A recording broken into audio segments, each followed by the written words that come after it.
अस्सलाम वालेकुम नाजरीन, मैं हूं उस्मान खटक और आप देख रहे हैं मेरा यूट्यूब चैनल। नाजरीन, पिछली वीडियो में मैंने फैसलाबाद इंसिडेंट को एक्सप्लेन किया था।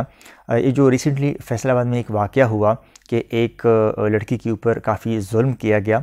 थोड़ा सा मैं रिकैप देता चलूँ और फिर उसके बाद हम इसी इशू की जो अपडेट्स हैं, जो नई डेवलपमेंट्स हुई हैं, उसी पे हम बात करेंगे। फैसलाबाद में एक बिज़नेसमैन जिसका नाम शेख दानिश है, उसने एक खदीजा नामी लड़की के यहाँ रिश्ता भेजा, तो उस रिश्ते से खदीजा ने इनकार किया।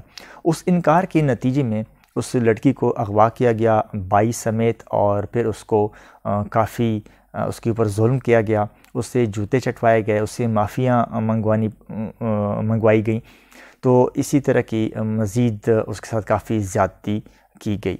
उसी की जो ताज़ा जो डेवलपमेंट्स उस केस में हुई हैं वो मैं आपके साथ शेयर करूँगा। मेन 3 किस्म की अपडेट्स या डेवलपमेंट्स हुई हैं जो मैं आपके साथ शेयर करूँगा। पहली डेवलपमेंट जो है वो ये है कि शेख दानिश को कल कोर्ट में पेश किया गया, और उसके साथ क्या हुआ, कोर्ट में उसके ऊपर हमला किया गया। ये हमला किसने किया, कौन थे, इसके हवाले से मैं आगे आपको अपडेट करता करूँगा। उसके बाद दूसरी जो अपडेट है वो खदीजा की जो इनिशियल मेडिकल रिपोर्ट है वो भी आ गई है। उस रिपोर्ट में क्या लिखा है, वो रिपोर्ट क्या कहती है, इसी हवाले से मैं अपडेट करूँगा। तीसरी जो है वो ज़मानत की दरख्वास्त है। महम नामी ख़ातून जो कि इसी केस में मुलविस है, वो शेख दानिश के साथ, बल्कि उस पूरी वीडियो में उसकी आवाज़ें भी आती हैं, वो ख़ुद का उसका फेस तो शायद नहीं आया, लेकिन उसकी आवाज़ें आती हैं, उसका नाम बार बार पुकारा जा रहा है। उसको भी चूँकि गिरफ़्तार किया गया था और उसने ज़मानत की दरख्वास्त दी थी, तो उसी पे भी हम बात करेंगे। पहले हम बात करते हैं शेख दानिश के रिमांड की। शेख दानिश को कोर्ट में पेश किया गया और उसके लिए पुलिस ने रिमांड लेने की कोशिश की, तो उनको रिमांड अता की गई, रिमांड दी गई। और इसी दौरान जब उसको कोर्ट में पेश किया गया तो उसके ऊपर हमला हुआ। यहाँ पर कोर्ट में काफ़ी तादाद में वकला मौजूद थे। वकला हों या जो भी हों, अगर इसी किस्म का केस हो तो हर शख्स ऐसे शख्स से, जैसा कि शेख दानिश है, तो उसको नफ़रत की निगाह से ही देखा जाएगा। तो लोगों में काफ़ी गम गुस्सा पाया जा रहा था, तो वकला ने इसके ऊपर हमला किया। ये शेख दानिश तक तो शायद उस वक्त नहीं पहुंच सके, तो पुलिस के साथ और शेख दानिश के साथ काफ़ी झड़प हुई, तो पुलिस को मज़ीद नफरी मंगवानी पड़ी। लेकिन फिर जैसा भी था, शेख दानिश को कोर्ट में पेश किया गया। जज साहब के रूम तक भी वकला ने पहुंचने की कोशिश की, वहां तक एक्सेस करने की कोशिश की, लेकिन जब मज़ीद नफरी मंगवाई गई तो वकला को वहाँ से हटाया गया।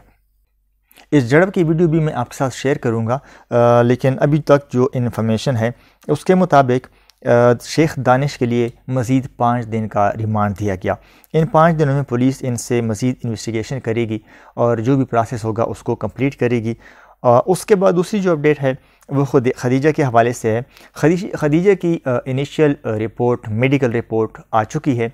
इनिशियल मेडिकल रिपोर्ट क्या कहती है?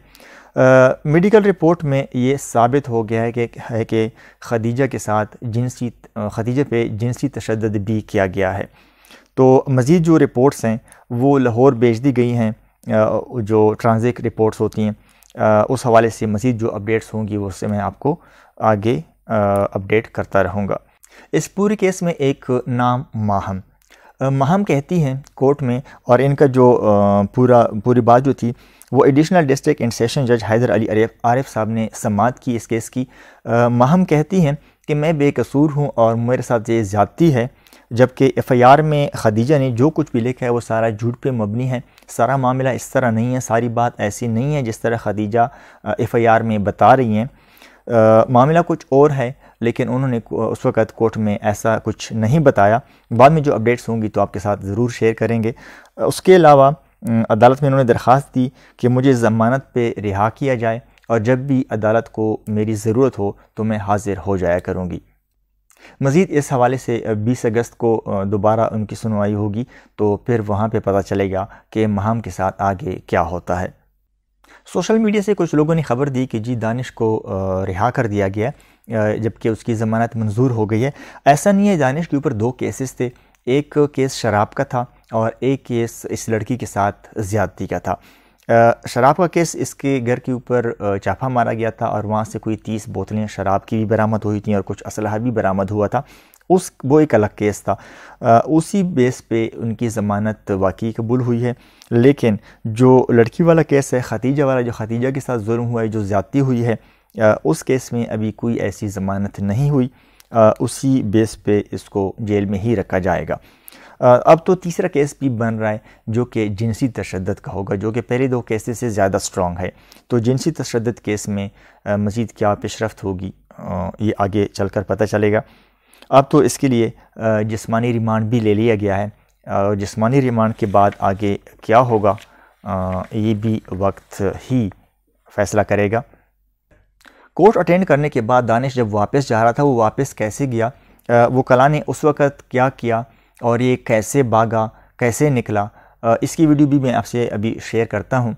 जब ये कोर्ट पे सारा मामला जो भी प्रोसेस था वो ख़त्म हुआ, उसके बाद पुलिस ये इसको बाहर लेके आ रही थी, तो पुलिस ने भी ऐसा मौका देखा कि गेट के आसपास या बाहर वकला की तादाद कम हो ताकि हम इसको निकालें। तो पुलिस की गाड़ी बिल्कुल एन गेट पे लाई गई और ऐसा मौका देख के कि वकला उस वक्त कम हो, तो इसको कोर्ट से गाड़ी में फ़ौरन बिठाया गया।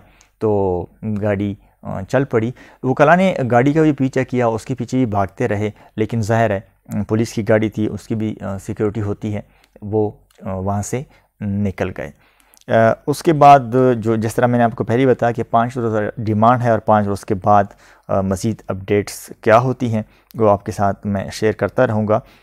अल्लाह ताला हम सबका हामी व नासिर हो और हम सबको अपनी हिफ्ज़ व अमान में रखे। मज़ीद अपडेट्स के लिए मेरे चैनल को देखते रहिए और इस चैनल को सब्सक्राइब कीजिए ताकि आने वाली अपडेट्स आप तक टाइम पे पहुंच सकें। अल्लाह हाफ़िज़।